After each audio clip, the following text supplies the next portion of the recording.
Are you ready to scale and outsource your business? Okay, let's go. Welcome to the Outsourcing and Scaling Show. I'm your host, Nathan Hirsch, a show where we talk about everything Amazon, Shopify, e-commerce, and digital marketing. Let's get started. Welcome back to the Outsourcing and Scaling Show. Today's episode is all about lead generation, and I have Tyler Kemp. Tyler, how you doing today? Hey, how's it going, Nathan? Good to see you. Good to have you on. Tyler has been marketing for top producing salespeople for nearly a decade and has gone from participating in the marketing advisory board of a $16 billion with a B company to helping software startups scale national sales force. He now operates a sales accelerator service exclusively for B2B sales, helping them generate predictable leads on LinkedIn for as little as $99 a month. Tyler, I'm excited to talk to you all about LinkedIn lead generation. But first, let's take a gigantic step back. What were you like growing up? Were you a rebel? Were you a straight A student? Did you always know that you wanted to be an entrepreneur? Oh, man. I was a nerd, big time nerd, totally still am. Yep. And I'm not sure if that's a good thing or a bad thing, but that's just how it is. Right. How'd I do at school? Oh, boy. Am I going to have to be honest about this? My mom might be listening. But if she is, though, you had to do well in school if you were a nerd. Well, you see, I was a theater nerd, so there's a big difference. Music, things like that. And when it came to school, I think I was the type who did the kind of things I wanted to do and almost nothing else. So at least not until college, in which case at that point it's, you just go for it. So that was great. Yeah. Right. So walk us through the journey a little bit. How did you find out that you wanted to be an entrepreneur? What was your first entrepreneurial endeavor? Yeah, honestly, I started my first company back when I was about 22. That's almost a decade ago with my father. Yeah. So he was running a marketing company. He was a career marketer for 25, 30 years. And he was kind of getting tired of it. And I was like, hey, why don't you come do this thing with me and we'll go all in. And he said, sure. So he dropped what he was doing, which was, he was kind of in WordPress development stuff at the time. And we ran this little podunk company for 3 years. And by the end of that, I realized I was good at one particular thing, and that is generating deals, bringing in new business. And I wasn't great at kind of the rest of the stuff. I just didn't like it as much. I'd be much more fall into the category of the salesperson than I would the operations manager. And so, yeah, that was kind of my background, and things went from there. How do you divide up sales versus lead generation? And where does that kind of merge? Because I feel like there's some people who are great at lead generation, but they can't close a deal. There's other people that can close the deal, but they need the lead brought to them. There's other people that can do both. How would you break that down? Yeah, what a good question. I would say that in the end, sales and marketing are definitely two sides of the same coin, because you might find yourself doing either at any one moment, right? I'm selling in one moment, I'm doing marketing in another, but at the same time, when it comes to being a finder, okay, so lead generation is kind of like the finding. When you are generating leads, you're bringing people who don't already know you, who might not ever have known you, into your sphere and into your ecosystem and getting their attention.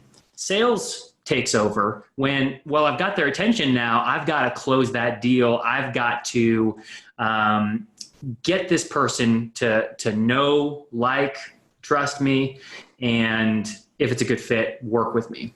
So yeah, lead generation definitely takes care of, I would say, that first effort of I'm going to go and get people's attention when they don't know me right now. How did you become good at sales? Because I think everyone gets there a different way. For example, I just kind of got thrown in the fire. I was a sales intern. They said, hey, sell these credit cards and sell these car services. And I knew nothing about cars, and I just did it until I figured it out. And other people read books and they study and they follow a mentor. How did you become good at it? Yeah, trial by error and trial by fire, I think. So I ended up joining kind of forces with some people in the mortgage space. And this was after I'd run my first company. I'd met a gentleman, and he and I used to network a bunch, and he mentioned that he needed some marketing support. I was about to make a career transition into just full force marketing. And he had been doing $100 million in loan volume every single year. This guy was a beast, complete beast. And he and I had this arrangement based on some of my past success at the time, where I was like, what are your goals? Where do you want to be in 5 years? And he was like, 5 years, I really want to be at 120 million in loan volume. And he showed me his books. I checked things out, and he was like, we kind of made this arrangement where I was like, well, what if we got you to that point in 1 year? Can we do that? And at that point, he was like, dude, if you can get me to 120 million in a year, we got a deal. So I joined his organization. We actually got to 120 million that year in 12 months. And I learned from him, I would say, how to be a really good closer. And when you're working with lenders, career lenders, they definitely, it's a competitive field, right? So you have to get good or you're gone. Yeah, that makes a ton of sense. So you get to the point where you're a good closer, and this is the Outsourcing and Scaling Show. I think a lot of people listening, they know how to close, but they're wondering, how do I use virtual assistants? How do I use freelancers to help me get leads, to generate leads, and that I can use my closing skills? So how does the virtual assistants, how does the remote freelancers come into play here? Yeah, so I would say that anyone trying to do any marketing, it comes down to, what do you really need to do yourself, and what can you leverage your team for? There's really only so much, especially if you are in sales or if you are a sales CEO, that you can handle to do. And if you are at all successful, I think one of the first things you should do is reinvest into a team, because there are so many things that need to be done that are just beyond our bandwidth to take care of. Like, for example, social media marketing is just a really simple, generic thing that is not complicated to be active on social media. But which of us has time to sit down and write new content, come up with stuff every single day if we're dialing for dollars, if we are actually booked enough to have business coming in the door? That stuff becomes really, really hard to do on a consistent basis. So how do you use freelancers to generate new deals? I would say identify what kind of role do you want them to fill? Because as you know, at least in my experience, there's a lot of direction necessary. So you almost have to have your strategy and your tactics and your methods worked out beforehand. And then when it's time to bring in more support, I found a lot of success in plugging people into my system, where it's like, here's how we do things, X, Y, Z. Can you just do this 1,000 times? Or find someone who's like really good at that one thing, better than I am, that I need to actually get done, and work with them to get it done. Does that make sense?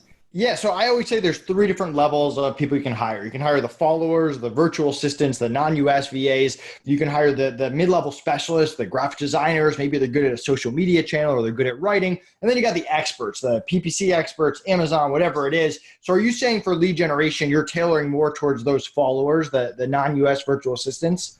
It depends. It depends on where you're kind of at in your business. I would say if I were a salesperson and I'm actually making any kind of money at all, I would say the first thing I would do is actually work with people who are doing it, because there's so many ways you can do it wrong. So much learning involved in generating leads. I think most business owners have tried to generate leads. I mean, obviously that's the lifeblood of our business.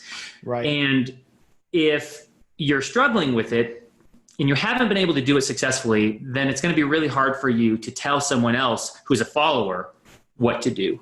Now, if you are maybe kind of more of like, a brilliant marketing mind, and you're like, hey, I got plenty of leads, I just can't manage it. That's when you can bring on followers to do it. But if you need someone to take you from 0 to leads, then you probably need to be on the higher end of the agency spectrum.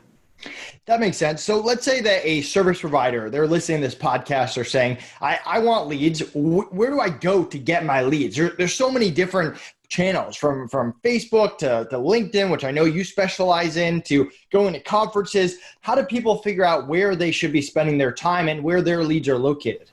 Sure. I mean, I would start with what kind of leads are they? Are they consumer leads? Because if you are let's just say, selling some kind of protein shake, okay, e-commerce, LinkedIn might not be the place to go, right? You might want to start on Instagram. You might want to start on Facebook, do some paid advertising, do partnerships, things like that. But if you are a B2B sales professional, LinkedIn becomes an absolute no-brainer.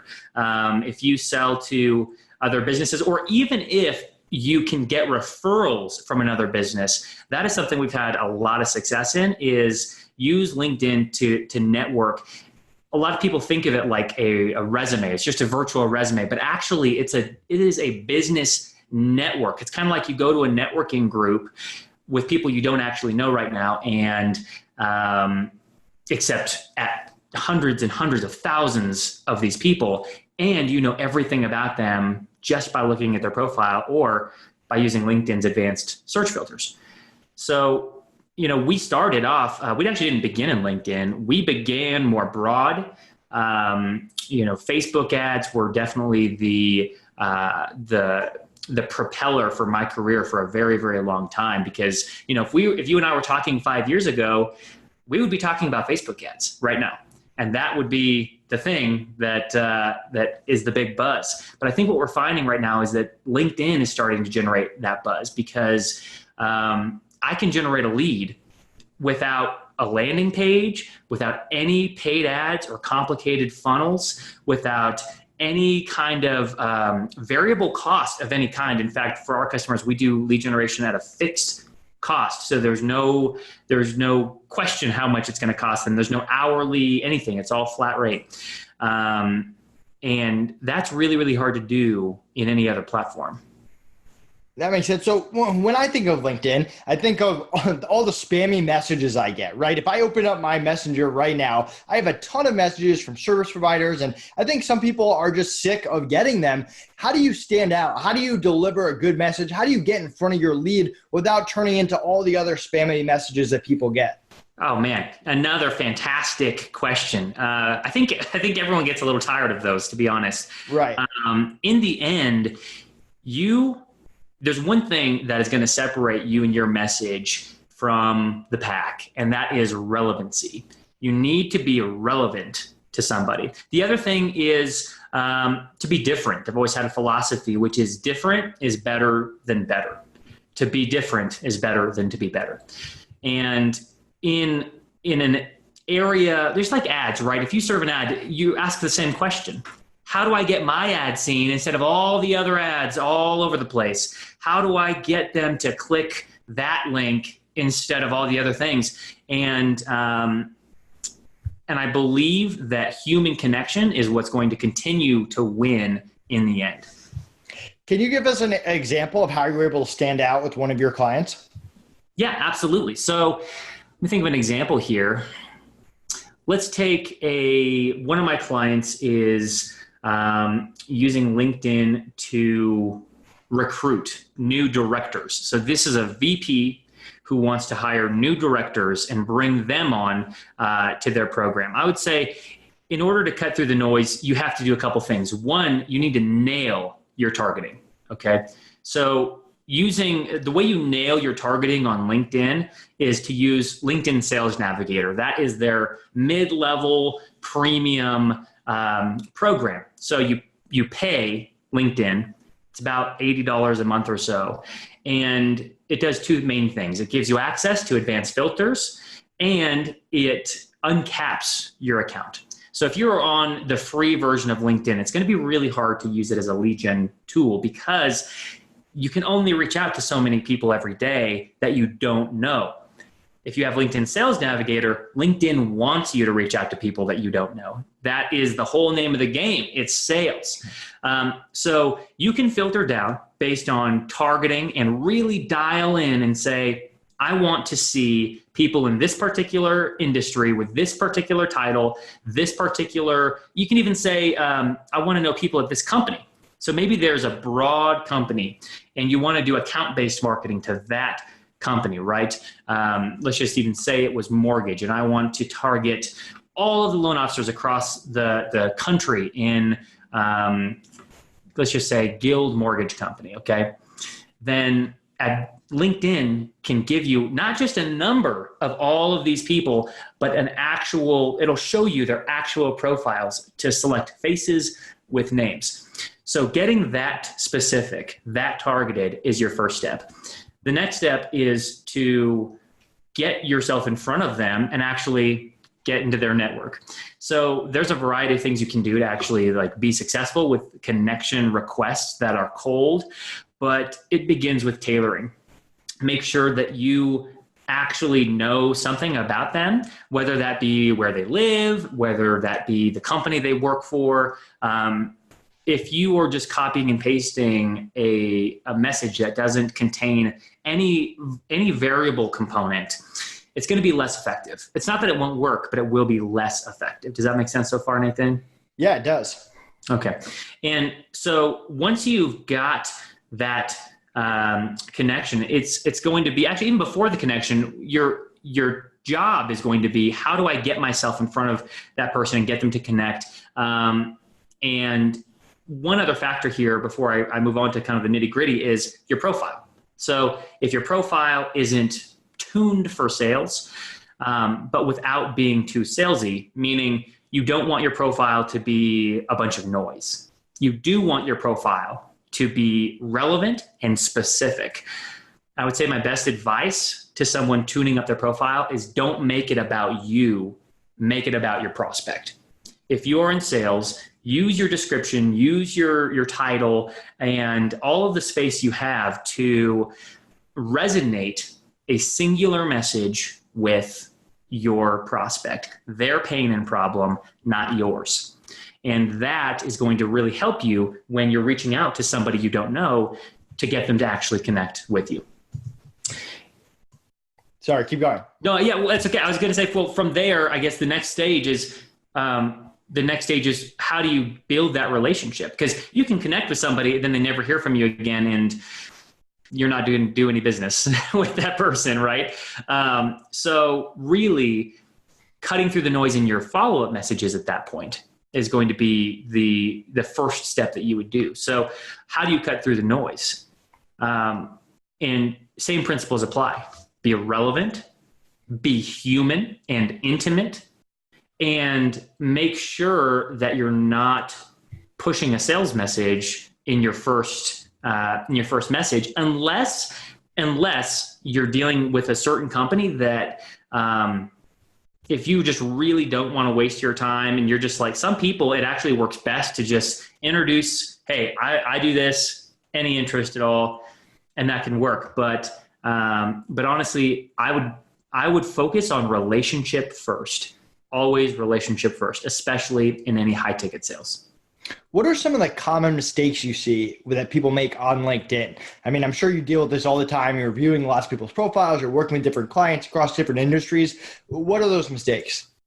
Yeah, I think you actually brought up one of the first and most important mistakes, which is being too salesy too quickly, right? If someone feels like they're being sold or that they're just about to be sold, that just doesn't work. It's not going to continue to work as much as being authentic and being human. If someone looks at you and they say, hey, you know what, I can resonate somehow with this person, that's going to be better than buy now, buy now, buy now, and all of these buying signals that you're trying to push down their throat. So that's the first thing. Don't be too salesy. The second thing is treat LinkedIn like a networking tool and not like a resume. Like we spoke about, don't use LinkedIn just with people that you already know.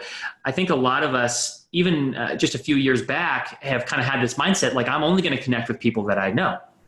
But if you do that, you're never going to, let's not say never, you're just going to miss out on a huge opportunity to meet people that you don't know that are right there to be had. There's all of these people and they're on LinkedIn, and LinkedIn has amazing organic reach, better than any other platform that I've seen, at least right now.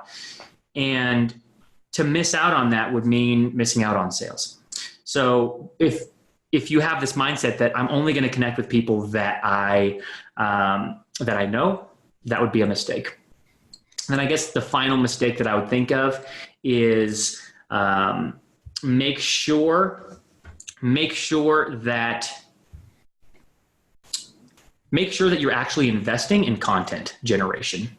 So if you connect with somebody, and LinkedIn is a place where you have all of this organic reach, all of this potential, but you say nothing and you're invisible, then you're not going to be building influence. I think we live in an economy where influencers are on the rise. That is the kind of marketing that really is working, right? You, Nathan, you are an influencer. I want and try to always be an influencer.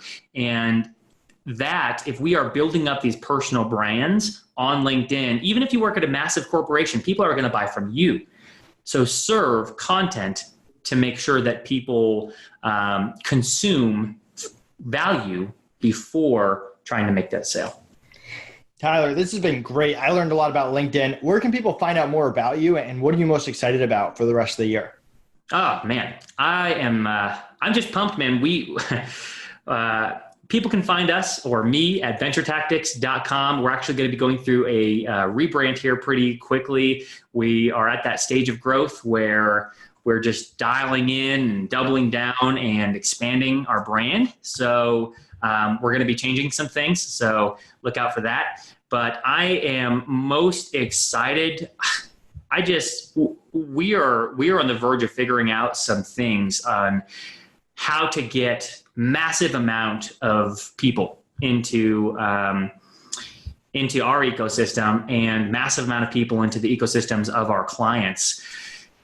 I think I'm so excited just to see how big and how far can this go, right? How far can lead generation on LinkedIn go? I can't promise that it's going to be effective in 5 years. I mean, how many things change in social media in 5 years? I honestly don't know.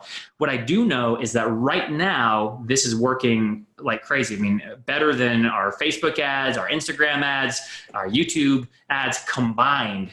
This strategy for B2B sales is just crushing it. So I'm excited about seeing where this goes, where it leads, how many people we can serve and help get more business and get more deals, and how low we can keep the costs. Right now we can generate leads for as low as $99 a month flat rate, up to $1,000 a month flat rate. So we keep it pretty streamlined to go for volume.